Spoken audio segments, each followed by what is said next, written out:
help yourself by using things like symmetry. We'll talk about self-contact here in just a second, but symmetry is a way for a user to go ahead and really pare down the entire domain of an assembly or a part file, if that may be the case, for simulation.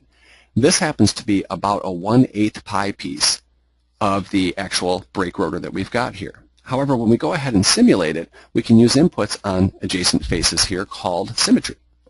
Now, when we call these symmetry, it's realizing that there's other geometry both to the right of these faces and to the left of these faces. But it's going to simulate it with the domain that you see on the screen currently. So it runs extremely fast. In this case, 8 times faster than it would have previously with the full domain, computational domain in place. Here we can take a look at the stress plot, and just for the sake of clarity, let me get rid of some of the boundary conditions. But I want to animate this one just to show you what this looks like. Gives you a really high quality animation.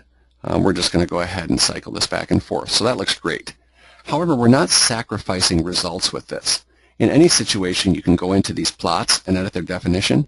And under the definitions here, we have this area called Display Symmetric Results. So even though this was physically simulated as a 1/8 pi piece, we still have the capability to go ahead and show the results as the full computational domain of the assembly. So we get a really, really great mix of performance, but we don't sacrifice quality or our results visualization. So both of those are really tremendously important.